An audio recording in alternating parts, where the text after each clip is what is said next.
Believe it or not, Jesus Christ himself almost appeared in Thor Love and Thunder.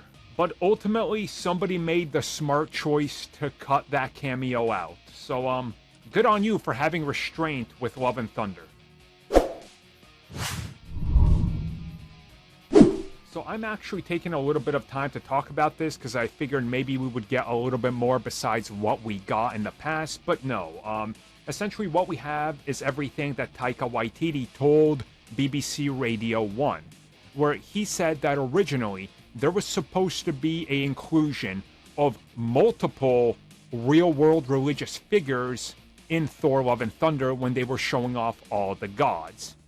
And essentially, they were actually going to pan over and show you Jesus in one sequence, obviously hinting at the fact that Christianity and all that exists and everything like that. Now, again, I've seen some people talk about this and they said it would have been fun to include in, would have been funny. Look, I'm just going to come out and say I'm glad they cut it, that they never went further, and that they decided that this was going too far. Now, again, I know some people are going to say, oh, I'm atheist and I don't, believe in this or that or this religion, that religion. Look, I don't care about any of that, okay? Whatever your personal beliefs are, whatever you believe, that's cool, right? Whatever God you believe in or don't, whatever, right? In the context of tossing it into the MCU and making a joke out of it, I don't want this for any specific religion out there.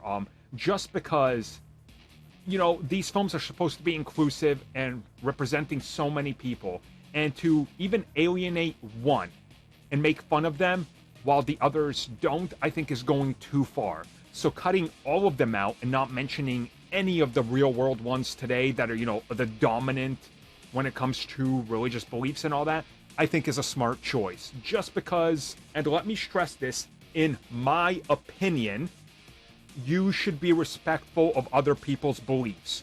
Whatever they believe in, as long as it's not hurting somebody, I am cool with it, right?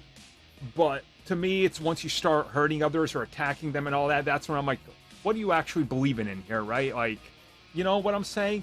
So in my opinion, them cutting this out and possibly suffering a lot of blowback in a film that's already gotten plenty of blowback, probably a good cause to do it, right?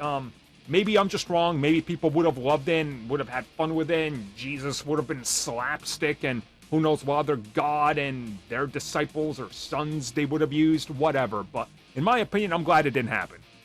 I know some people will say they should have put it in there because whatever, but no, I'm good. I don't really need that. Like, the world we live in already has enough of its own problems to deal with instead of Marvel tossing in jokes out there to upset even more people for an actual reason that's not a woman twerking.